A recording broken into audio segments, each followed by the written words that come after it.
This is the Relaxed Male, a show that comes to you each week helping men to remove the nice guy from their life so they can actually live their life on their terms. Join the host, certified coach Brian Goodwin, as he helps men step out of their heads and become free from the thoughts that bind them. Hey man, hello and welcome to the Relaxed Male, and I am your host, Brian, and I am a certified men's coach that assists men who are just neck deep in the suffering in their life, men who are going through a divorce, men who are just going through their day-to-day struggles. Life can come at us fast, and sometimes we become so overwhelmed that we just don't know what to do. I help men get to the root of what their suffering is and help them step back, relax, so that they can actually enjoy life. And in each episode, we look at what it takes to change how you look at life, change how you look at your circumstances, so that you are better, stronger, more successful on the other side without playing the victim so much. So, guys, thank you again for joining me. Today, we're talking about finding the right high-valued woman. But before we start, I want to say thank you for everyone who's been listening. Everyone, our traffic to the sites has been growing. Traffic to the podcast has been growing, and I am grateful for that. And I appreciate all of y'all who are coming by listening. And if you have any questions, comments about whatever you hear on the show, you can reach out to me, brian@relaxedmale.com, and I'd be happy to actually talk with you and have a conversation without, don't have to worry about selling or anything. We're just going to have a conversation. So anyhow, now wanted to talk, let's go ahead and jump on into the show itself. So we're talking about finding the right high valued woman this week. And I know there's a lot of people out there who are going to kind of wig out on the whole concept of finding the right high valued woman. I use Claude AI from time to time to see if I can get some decent inspiration on show titles. And one of the things, whenever I was looking for it, I was like, so what would be a good show title for a podcast about finding the right high valued woman? And every time I try to type some variation of that, if I mentioned high valued woman, it was, well, you probably don't want to use derogatory terms. And it's like, it's not a derogatory term. And that is one of the problems that society is having today, is because so many people are so standoffish at the fact that you're being discerning, you're being exclusionary because you're looking for high valued women. You're not going for the blue haired one that's got 47 different piercings in their face and, has shaped their teeth into spikes and wondering why they can't find a good man. Well, you've turned yourself into a very low quality woman. But there's other things that show men that there's low quality women also. And we're going to be breaking all those down. But to break those down, I first wanted to point out, or at least start asking, why can't you yourself find a high quality woman? And I get a lot of guys immediately jump to the comment, almost the exact same comment that women make. Well, they're just not out there no more. Women don't even try anymore. Things like this. And both sides are really just butting heads every single time when they talk about what a high valued man and a high valued woman is.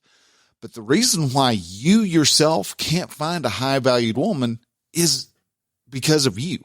And that is where we struggle so much. We don't want to blame ourselves because we can't find a good woman in it for our life. And some guys are like, well, I found one and then she just up and divorced. And yeah, okay. You may have started out having you may have been the high level man for a high level woman, high valued woman.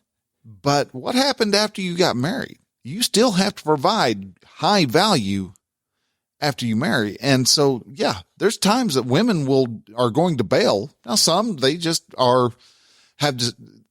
thanks to the fact that they are working a whole lot more than what women used to, they're getting the midlife crisis now. They're getting that problem where all of a sudden they're hitting their middle ages where they're about 30, 35 on up to 55, and they're starting to wig out a bit. They're going, holy crap, I've spent my life climbing up the corporate ladder to not have anything. I mean, we've got a nice house. Yeah, but I've not accomplished anything that I wanted to accomplish. I had that wig out back in my 40s. And that actually is what perpetuated myself into becoming a coach and helping other men to not wig out so bad, because I realized it's like, holy smokes, man, I'm 40 years old already and I've not done anything that I wanted to do. And that really just, that hit me square in the nose and really kind of freaked me out for a couple of years until I got things really kind of simmered down and processed to the point where I'm okay with the fact that I am now 50 and having to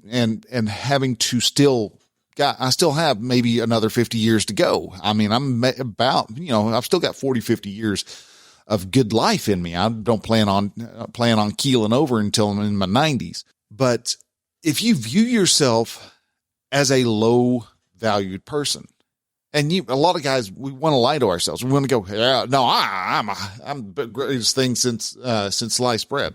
Guys who over exaggerate like that know that they're low level. They're low valued men. There are good, strong, noble men out there. There are good, strong, very low valued men out there. But the noble men are the high valued men. And those are the ones who will normally receive the high valued women. Now, there's times you may make a poor choice, but that's actually a lot rarer than what you would think. And a good example of you receive what you produce is out of the book of my favorite book, which is the Atlas Shrugged. And if you've not ever read that book, it's a big book, but at the same time, it is such a powerful book. And there are two interactions in this book that are impactful, I guess would be the best way to put it. The first is is Fransisco D'Anconia's speech on money, and what he is at a party that Lily Reardon, which is Hank Reardon's, he's another big character in the story. Hank Reardon's wife is Lily Reardon. She's having a anniversary party, and while there, Fransisco D'Anconia comes in, and he's anytime he shows up, he makes a stir. And Hank Reardon has always thought of Fransisco D'Anconia as being a really smarmy, low-level guy. Very rich, but still a very smarmy, low-level guy. Until he gets to talking at the party. And there's a whole little speech, and when I say little, it's not all that long. But I wanted to go ahead and I wanted to break this down. We're actually going to read both of these speeches to you today, because there's a lot of details in here, and see if I can. I also want to work on my speaking abilities and see our reading abilities and see how my narration actually works. But so the first one is the D'Anconia speech on money. And this really builds up a good platform of why value in a person is important, and why some people produce value, and while other people try to run away from value. They try to steal from value. They try to rob with value. And you see a lot of this happening as of today in society. So let's look at this. And here's the speech that Fransisco D'Anconia gave. So, do you think that money is the root of evil? Said Fransisco D'Anconia. Have you ever asked what is the root of money? Money is the tool of exchange, which can't exist unless there are goods produced and men able to produce them. Money is the material shape of the principle that men who wish to deal with one another must deal by trade and give value for value. Money is not the tool of the moochers who claim your product by tears, or looters who take it from you by force. Money is made possible only by men who produce. Is this what you consider evil? When you accept money in payment for your efforts, you do so only on the conviction that you will exchange it for the product of the effort of the others. It is not the moochers or the looters who give you value to money. Not an ocean of tears, not all the guns in the world can transfer those pieces of paper in your wallet into bread that you will need to survive for. Those pieces of paper, which should have been gold, are a token of honor. Your claim upon the energy of the men who produce. Your wallet is your statement of hope that somewhere in the world around you there are men who will not default on that moral principle which is the root of money. Is this what you consider? Have you ever looked for the root of production? Take a look at the electric generator and dare to tell yourself that it was created by the muscular effort of an unthinking brute. Try to grow a seed of wheat without the knowledge left to you by men who had to discover it for the first time. Try to obtain your food by means of nothing but physical motions. You will learn that man's mind is the root of all the goods produced and all the wealth that has ever existed on earth. But you say that money is made by the strongs at the expense of the weak. What strength do you mean? It is not the strength of guns or muscle. Wealth is the product of a man's capacity to think. Then is money made by men who invented a motor at the expense of those who did not invent it? Is money made by the intelligent at the expense of the fools? By the able at the expense of the incompetent? By the ambitious at the expense of the lazy? Money is made before it can be looted or mooched, made by the effort of every honest man, each to the extent of his ability. An honest man is one who knows he can't consume more than he has produced. To trade by means of money is the code of the men of goodwill. Money rests on the axiom that every man is the owner of his mind and his effort. Money allows no power to prescribe the value of your effort except the voluntary choices of the men who are willing to trade you his effort in return. Money permits you to obtain for your goods and your labor that which they are worth to the men who buy them, but no more. Money permits no deals except for those mutual benefit by the unforced judgment of the traders. Money demands of you the recognition that men must work for their own benefit, not for their own injury, for their gain, not their loss. The recognition that they are not beasts of burden, born to carry the weight of your misery, that you must offer them value, not wounds. Not that the common bond among men is not the exchange of suffering, but the exchange of goods. Money demands that you sell not your weakness to men's stupidity, but your talent to their reason. It demands that you buy not the shoddiest that they offer, but the best your money can find. And when men live by trade with reason, not force as their final arbiter, it is the best product that wins.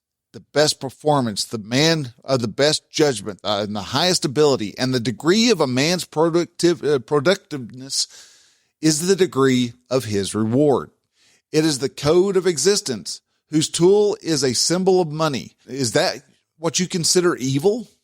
But money is only a tool. It'll take you wherever you wish, but it will not replace you as the driver. It will give you the means for the satisfaction you desire, but it will not provide you with the desires. Money is the scourge of the men who attempt to reverse the laws of causality, the men who seek to replace the mind by seeking the product of the mind. Money will not produce happiness for the man who has no concept of what he wants. Money will not give him a code of values. If he's evaded the knowledge of what to value, and it will not provide him with a purpose. If he's evaded the choice of what to seek, money will not buy intelligence for the fool, or admiration for the coward, or respect for the incompetent. The man who attempts to purchase purchase the brains of his superiors to serve him with his money replacing his judgment, ends up becoming the victim of his inferiors. Men of intelligence desert him, but the cheat and the frauds come flocking to him, drawn by the law which he has not discovered, that no man may be smaller than his money. Is this the reason why you call it evil?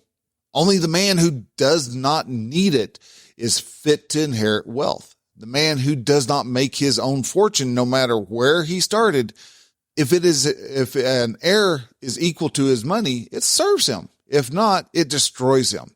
If you look on and you cry that money corrupted him, did it? Or did he corrupt his money? Do not envy the worthless heir. His wealth is not yours, and you would have done no better with it. Do you think that it should have been distributed among you? Loading the world with 50 parasites instead of one would not bring back the dead virtue which was the fortune. Money is a living power that dies without its root.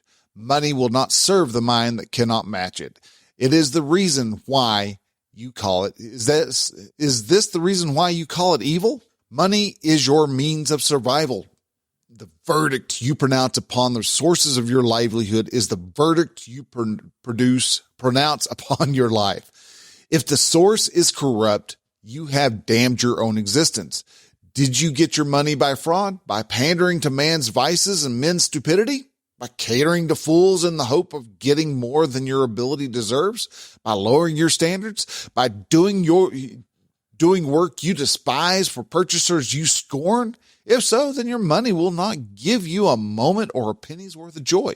Then all the things you buy will become not a tribute to you, but a reproach, not an achievement, but a reminder of shame.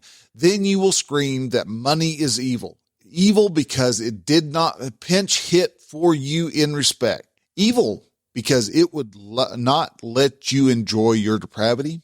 Is this the root of your hatred for money? Money will always remain an effect and refuse to replace you as the cause. Money is the product of virtue, but it will not give you virtue, and it will not redeem your vices. Money will give you the unearned, will not give you the unearned. Neither will in matter nor in spirit. Is this the root of your hatred of money? Or did you say it's the love of money that's the root of evil? To love a thing is to know and love its nature. To love money is to know and love the fact that money is the creation of the best power within you. Your pass key to trade your effort for the effort of the best among men. It is the person who would sell his soul for a nickel, who is the loudest in proclaiming his hatred of money. And it has good reason to hate it. Lovers of money are willing to work for it. They know they are able to deserve it. Let me give you a tip on the clue of men's character. The man whose damned money has obtained it dishonorably. The man who respects it has earned it. Run for your life from any man who tells you that money is evil. The sentence is the leper's bell of an approaching looter. So long as men live together on earth, and the need means to deal with one another, their only substitute. If they abandon money, it is the muzzle of a gun. But the money demands of you the highest virtues. If you wish to make it or keep it, men who have no courage, pride, or self-esteem, men who have no moral sense in their right to their money are not willing to defend it as they defend their life. Men who apologize for being rich will not remain rich for long. They are their natural bait for the swarms of looters who stay under the rock for centuries, but come crawling out at the first smell of a man who begs to be forgiven for the guilt of owning wealth. They will hasten to relieve him of that guilt and of his life as he deserves. Then you will see the rise of men of double standard. Men who live by force yet count on those who live by trade to create the value of their looted money. Men who are the hitchhikers of virtue. In a moral society, these are the criminals, and the statutes are written to protect you against them. But when society establishes criminals by right and looters by law, men who use force to seize the wealth of disarmed victims, then men become its creators' avenger. Then money becomes its creators' avengers. Such looters believe it is safe to rob defenseless men once they've passed a law to disarm them, but their loot becomes the magnet for other looters who get it from them as they have gotten it. Then the race goes not to the ablest at production, but to those most ruthless at brutality. When force is the standard, the murderer wins over the pickpocket. And then that society vanishes in the spread of ruins and slaughter. Do you wish to know whether that day is coming? Watch money. Money is a barometer of society's virtue. When you see that trading is done not by consent, but by compulsion, then you see that in order to produce, you need to obtain permission from men who produce nothing. When you see that money is flowing to those who deal not in goods, but in favors, then you see that men get rich by graft and by pull, then by work. Your laws don't protect you against them, but protect them against you. When you see corruption being rewarded and honesty becomes a self-sacrifice, you know that your society is doomed. Money is so noble a medium that it does not compete with guns. It does not make terms with brutality. It will not permit a country to survive as a half property, half loot. Whenever destroyers appear among men, they start by destroying money. For money is men's production and the base of moral existence. Destroyers seize gold, leave to its owners a counterfeit pile of paper. This kills all objective standards and delivers men into the arbitrary power of arbitrary setter of values. Gold was an objective value, an equivalent of wealth produced. Paper is a mortgage on wealth that does not exist, backed by a gun aimed at those who are expected to produce it. Paper is a check drawn by legal looters upon an account which is not theirs, upon the virtue of victims. Watch for the day when it bounces. Marked account overdrawn. When you have made evil the means of survival, do not expect men to remain good. Do not expect them to stay moral. Lose their lives for the purpose of becoming the fodder of the immoral. Do not expect them to produce. Then production is punished and looting rewarded. Do not ask who is destroying the world. You are. You stand in the midst of the greatest achievement, the greatest productive civilization, and you wonder why it's crumbling around you while you're damning its lifeblood, money. You look upon money as savages did before you, and you wonder why the jungle is creeping back to the edge of your cities. Throughout men's history, money was always seized by looters, by one brand or another. Those names changed, but those methods remain the same. To seize wealth by force is to keep producers bound, demeaned, defamed, and deprived of honor. That phrase about the evil of money, which your mouth with such righteous recklessness comes from a time when wealth was produced by labor of slaves. Slaves who repeated the motions once discovered by somebody's mind and left unimproved for centuries. So long as production was ruled by force, wealth was obtained by conquest, there was little to conquer. Yet through all the centuries of stagnation and starvation, men exalted the looters as aristocrats of the sword and aristocrats of birth and aristocrats of the bureau, and despised the producers as the slaves, as traders, as shopkeepers, as industrialists. To the glory of mankind, there was, for the first and only time in history, a country of money. And I have no higher, no reverent tribute to pay to America, for this means a country of reason, justice, freedom, production, achievement. For the first time, man's mind and money were set free, and there were no fortunes by conquest, but only fortunes by work. And instead of swordsmen and slaves, there appeared a real marker of wealth, the greatest worker, the highest type of human being, the self-made man, American industrialist. You want to ask me to name the proudest distinction of America? I would choose, because it contains all the others, the fact that they were the people who created the phrase to make money. No other language or nation had ever used these words before. Men had always thought of wealth as a static quality, to be seized, begged, inherited, shared, looted, obtained as a favor. Americans were the first to understand that the wealth has to be created.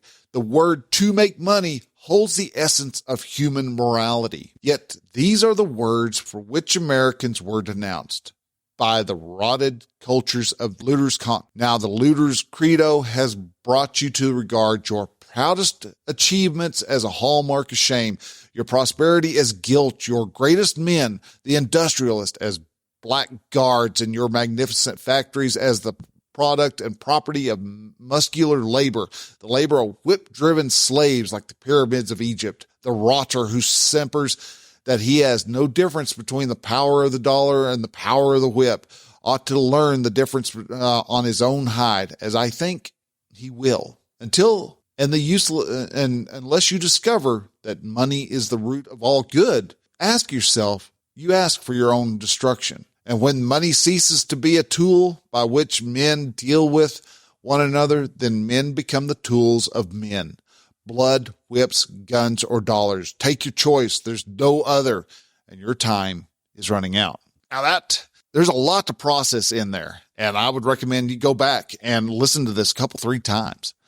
Because you see that your mind is what creates your value. And that's the biggest part that I wanted to get out of that first part of that speech. Your mind makes the value. The low-level guys, the guys who are running around, breaking into shops these days and just creating the big cities as being these low value, because the value of San Francisco, of LA, of Seattle, of Tacoma, Washington, all these places, they're valued. People are leaving. Why? Because they have allowed the value of men to stop happening. Even Silicon Valley's going, peace out, man. I'm gone. I'm bouncing out of here. The value that these cities have created are so bad, and they're so full of literal looters and thieves, that the value, the money, the symbol of our honor, is leaving and going to higher quality places, higher valued areas like Idaho, Texas, Oklahoma, Florida. And this is where it jumps into the second speech. And Ayn Rand expresses this wonderfully. This also comes from Atlas Shrugged. And again, Fransisco D'anconia is talking to Hank Reardon, except this time this is later in the book, and they're talking with each other, and it's got a very interesting turn, because this is D'Anconia's speech on sex. Do you remember what I said about money and about the men who seek to reverse the laws of cause and effect? Men who try to replace the mind by seizing the products of the mind. The man who despises himself tries to gain self-esteem and sexual adventures which can't be done, because sex is not the cause, but the effect and an expression of a man's sense of his own value. Hank Reardon said, you'd better explain that.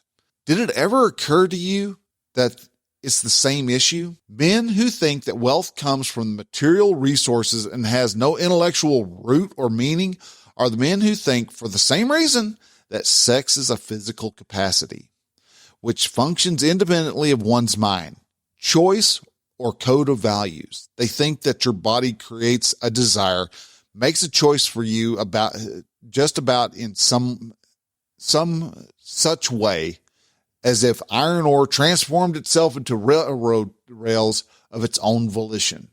Love is blind, they say. Sex is impervious to reason and mocks the power of all philosophers. But in fact, a man's sexual choice is the result of the sum of his fundamental convictions. Tell me what a man finds sexually attractive, and I will tell you his entire philosophy in life. Show me the woman he sleeps with, and I will tell you his evaluation of himself.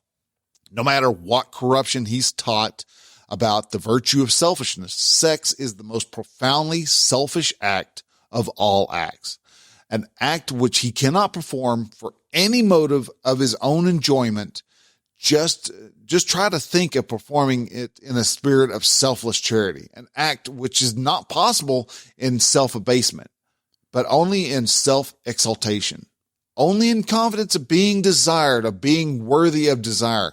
It is an act that forces him to stand naked in spirit as well as in body, and to accept his real ego as his standard of value. He will always be attracted to a woman who reflects his deepest version of himself, the woman whose surrender permits him to experience or to fake a sense of self-esteem. A man who is proudly certain of his own value will want the highest type of woman he could find, a woman he admires the strongest, hardest to conquer, because only the possession of a heroine will give him the sense of achievement, not the possession of a brainless slut. He does not seek to...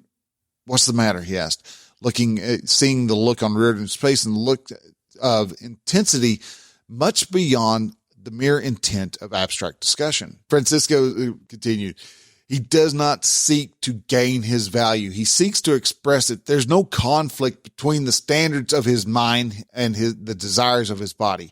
But the man who is convicted of his own worthlessness will be drawn to a woman he despises, because he will not reflect his own secret self. She will release him from that objective reality in which he is a fraud.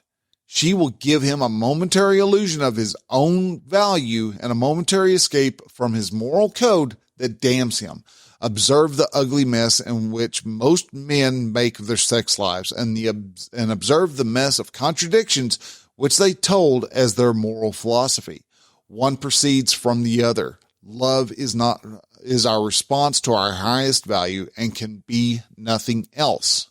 Let a man corrupt his values, and in his view of existence, let him profess that love is not self-enjoyment, but self-denial, that virtue consists not of pride, but out of pity or pain or weakness or sacrifice, that the noblest love is born not of admiration, but of charity, but not in response to values, but in the response of flaws, and he will have cut himself in two.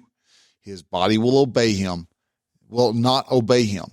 It will not respond. It will make him impotent toward the woman he professes to love and draw him to the lowest type of... His body will always follow the ultimate logic of his deepest convictions. If he believes that flaws are values, he has damned existence as evil, and only evil will attract him.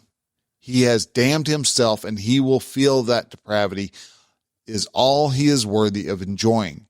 He has equated virtue with pain, and he will feel that vice is the only realm of pleasure. Then he will scream that his body has vicious desires of its own in which his mind cannot conquer, that sex is a sin, that true love is a pure emotion of the spirit, and then he will wonder why love brings him nothing but boredom, sex, nothing but shame. Reardon is slowly looking off, not realizing he was thinking aloud. At least I've never accepted that other tenet. I never felt guilty about making money. Fransisco missed the significance of the first two words. He smiled and said eagerly, you see that it's the same issue, no? You'd never accept any part of their vicious creed. You wouldn't be able to force it upon yourself if you tried to damn sex as evil. You still find yourself, against your will, acting the proper moral premise. You will be attracted to the highest woman you've met. You'd always want a heroine. You would be incapable of self-contempt. You would be unable to believe that the existence is evil and that you're a helpless creature caught in an impossible universe. You're the man who spent his life shaping matter to the purpose of his mind. You're the man who would know that just as an idea unexpressed in physical action is a contemptible hypocrisy, so is platonic love. And just as physical action unguided by an idea is a fool's self-fraud, so is sex when you cut off from one's code of values. It's the same issue, and you would know it. Your involatile sense of self-esteem would know it. You would be incapable of desire for a woman you despised. Only the man who extols the purity of love devoid of desire is capable of depravity of a desire devoid of love. But to observe the most people of our creatures cut in half who keep swinging desperately from one side to the other. One kind of half is the man who despises money, factories, skyscrapers, and his own body. He holds undefined emotions, but non-conceivable subjects as the meaning of life and his claim of virtue. He cries with despair because he can feel nothing for a woman he respects, but finds himself in bondage to an irresistible passion of a slut from the gutter. He is the man who people call an idealist. Other kind of half of the men are those whom people call practical. The man who despises principles, abstractions, art, philosophy, and his own mind. He regards the acquisition of material objects as the only goal of existence, and he laughs that he needs to conquer their purpose or their source. He expects them to give him pleasure, and he wonders why. The more he gets, the less he feels. He is the man who spends his time chasing women. Observe the triple fraud he perpetuates upon himself. He will not acknowledge his need of self-esteem, since he scoffs at such a concept as moral values, yet he feels the profound self-contempt which comes from believing that he is nothing more than a piece of meat. He will not acknowledge, but he knows that sex is a physical expression of tribute to personal values.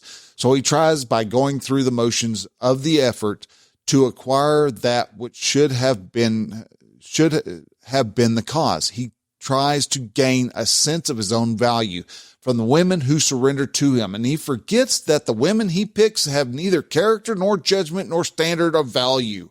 He tells himself that all he is after is physical pleasure. Observe that he tires of his woman in a week or even a night, that he despises professional whores, and that he loves to imagine being seduced by virtuous girls who make great exception for his sake, and is the feeling of achievement that he seeks and never finds. What glory can there be in the conquest of a mindless body? Now, that is your woman chaser. Does that description fit me? Now, all right, that was a lot to go through, but you understand now that because you have value, if you see yourself as a high valued man, you're going to be able to get a high valued woman. If you try your darndest and that's the woman who is out of your league.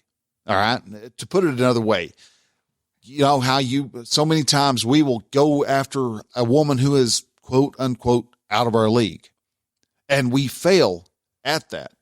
Or we may get her for a night, but nothing happens from it. That is because our actual value is too low to be able to entice her. And the same way goes for other women. Women who are low value are not going to can't get high valued men. And that pisses them off because they think they're high value. They have fooled themselves into thinking they're high value when they are low. I mean, look at there's a bunch of memes running around about the Jabba the Hutt looking dude who dresses as a woman and thinks that they're a 10.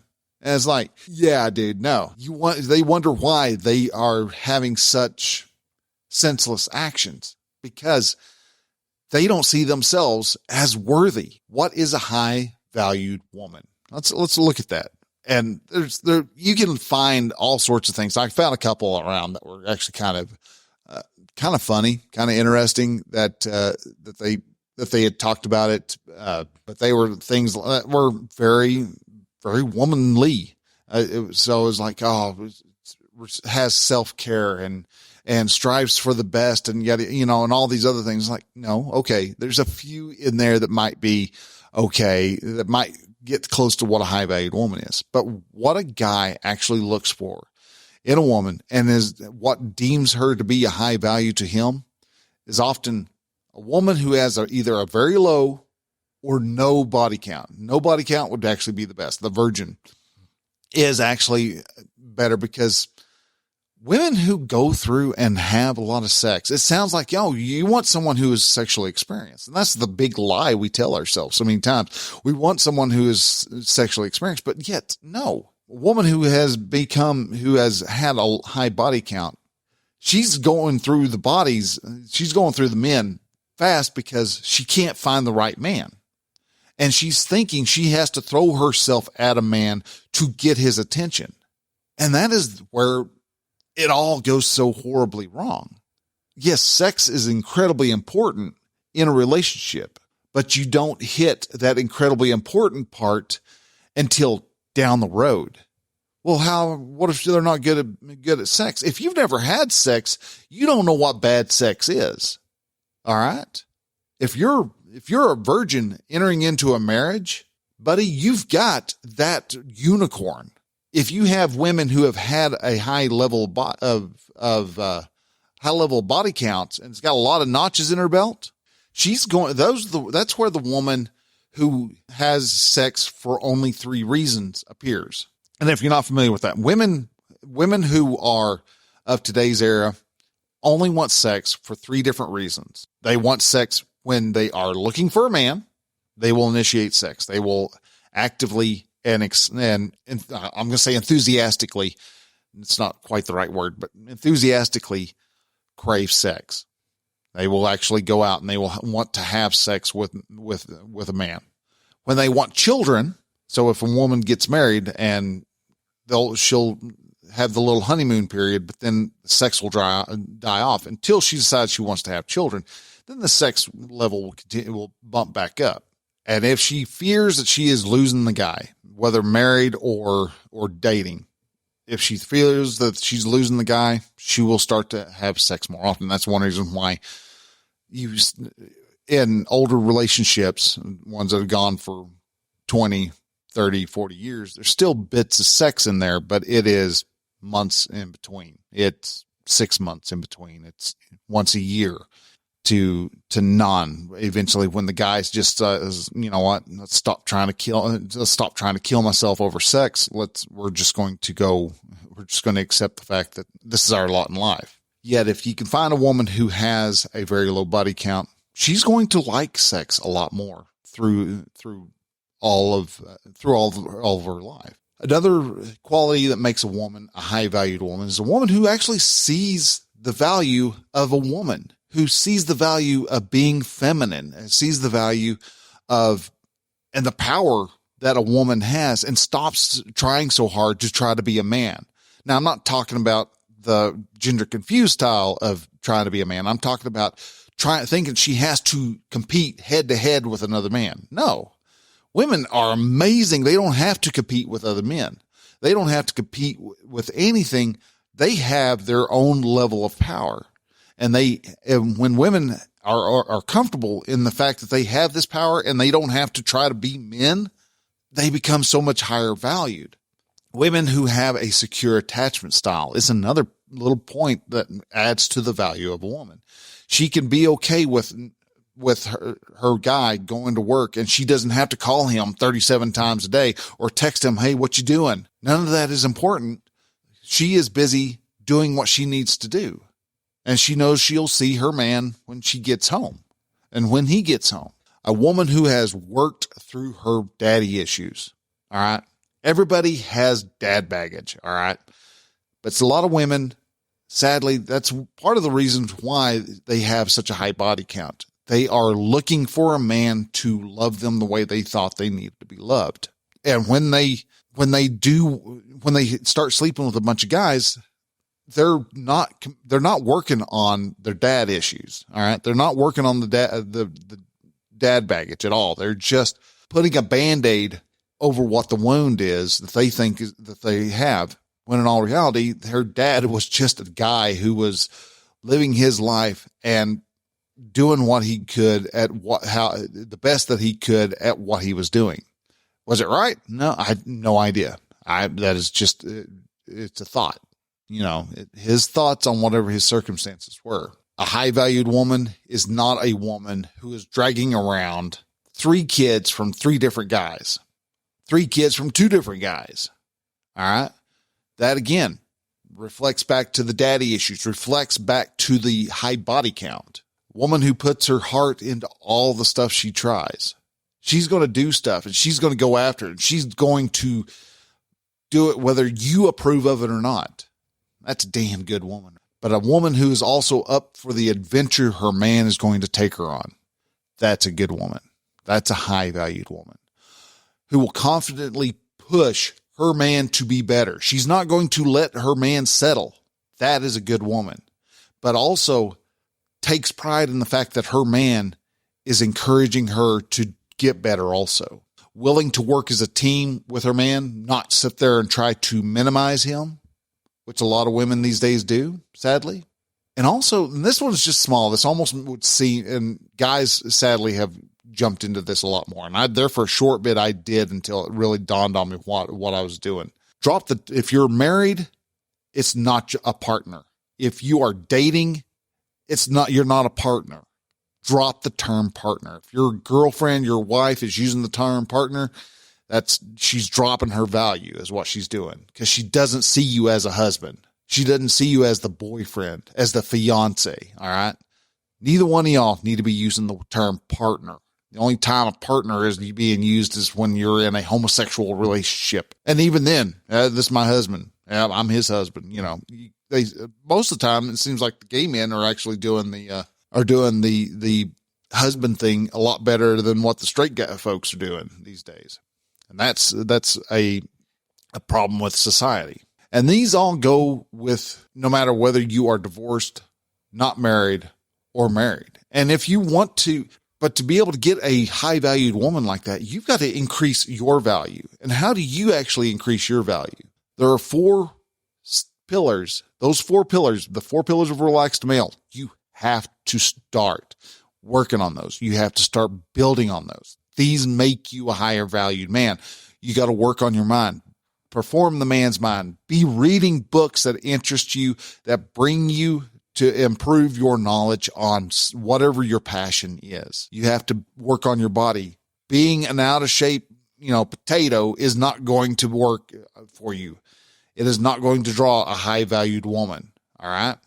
As a matter of fact, if you are married to a high valued woman, you're going to draw her, you're going to drive her away. If you look like a bag of mashed potatoes, stop being a couch potato, drop the starch, start getting outside, start working your body a bit, feed your soul. Know what feeds your soul, what stirs your soul and makes you come alive. Chase that, go for that, work towards whatever your purpose is, whatever your calling is, find it. And if you don't know what it is, that is your purpose, is to find your purpose. And then when you have found it, start pursuing it relentlessly. Why do you think I've been doing relaxed male since 2017? So 17, 18, 19, 20, 1, 22, 23. We're coming up on the 6th year, fixing to do 7th year, and been really narrowed it down to what I believe my actual calling is, which is coaching. And that kicked off I went ahead and actually really barrowed down on it in 2020. So you have to feed your soul. And this has given me more rewards than I could have ever imagined. But finally, and quite possibly the most important, I've gotten around to where I think this is the most important because it will work on it. You have to get this one going to really get the other 3 pillars going. This is grow your community. Men, you need to find your band of brothers. All right. Get those band of brothers, those guys that you're going to meet on a weekly basis. And you talk about the things that matter. You talk about the stuff that doesn't matter, but you also have the ability to talk to them and go, man, I'm struggling with this. I don't know how to get past this little problem. Man, I'm not getting this taken care of. I'm failing at this. What do I need to do? And lay your negative energy out for these men. And these men, when you have a set of noble friends who are with you, they will see you, they will lift you up, and they will go, here, this is how I would fix it if I were you. They will give you ideas. They will give you advice. And when they give you advice, take that advice. Try it. If it doesn't work, you can report back and go, yeah, man, I tried that. It didn't work. Am I missing something? When you do that, you will find there is a lot of growth that happens in you. And that means you want to have a group of men that you talk to. This is something you have to be very methodical, very intent and intentional on doing. You find a guy who is making a little more money than what you are, and you want to learn how to make money like he does. You want to learn how somebody does something in particular. You bring them into the fold, and you first, before you actually even bring them in the fold, you get around to talking with them. And you interview them, and you find out, hey, is this guy going to be a good fit for the rest of them? And if so, then you bring them into the fold and go, hey guys, I'm bringing John in, and who knows, maybe John has a friend who really is a good fit for y'all also, and he may bring his friend in, and it may be a good fit. Or if not, you can go, hey, yeah, we're not going to invite him back again.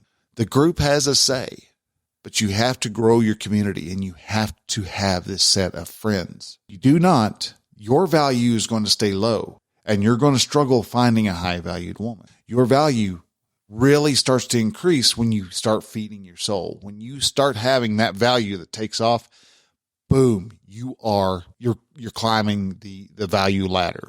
If you're struggling with trying to reach any of these 4 pillars, or you're wanting to know you need help becoming better at becoming a higher valued man, I want to reach out to you and ask, hey, go to relaxedmale.com/coaching and get a consult call. Love to sit down, talk with you, say, hey, this is what it's like. If you're curious about what coaching is, man, you can also just shoot me a text or shoot me an email and go, hey, I'm interested in seeing what coaching is about. I can give you a free mini session where we'll sit down and we'll just find out let you experience what coaching is about on a day-to-day basis, and help you see, hey, this is not a guy going to browbeat you, tell you that you're a worthless piece of crap. This is a guy who's going to come along and is going to show you how wonderful your life really is going to help you to start gaining the courage and the self-esteem, and start looking at the world in a more confident manner, where if you want to start out on a new adventure, you're actually able to. I want to have you start being able to live your life on your terms, and your wife be happy with it. You won't have to worry about feeling like the browbeaten little boy anymore. You can be the man who stamps up and confidently goes, we're doing this today. And if the wife doesn't, you're like, all right, cool. Well, you can hang out here. I'm doing this anyhow. And you go on, and you can do that, and you can have a good life. If you would like to have something like that, then let me know. Reach out to me. Go to relaxedmale.com/coaching. Follow the link. And we'll set up a time. We'll schedule a time to do some consult call, and we'll see how we can work with each other. So guys, with that, I want to say thank you very much for listening. If anything I said here resonated with you and you're wanting to share this out. Share this with all the guys that you know of, and the guys in your group. Play it with, play it on the Bluetooth speakers while you're at work. Do whatever it is you can to let guys know that there is this site. There's this group out there called the Relaxed Male, and we are out to help men become better men. Our society needs the better men, and your family needs the better man. And that will be done when you start relaxing, you start settling back and become comfortable in your own skin. So guys, thank you very much for listening. If you like the show, you can hit subscribe, follow on the app of your choice. And this will be downloaded every week on Thursdays to your podcast app of choice. And we will talk to you next week, guys, because we've got more to talk about. This is we're hitting, like I said, we just hit the episode 201. We've got a lot more episodes, a lot more topics to be talking about. So guys, thank you again for listening. We'll see y'all next week. Until then.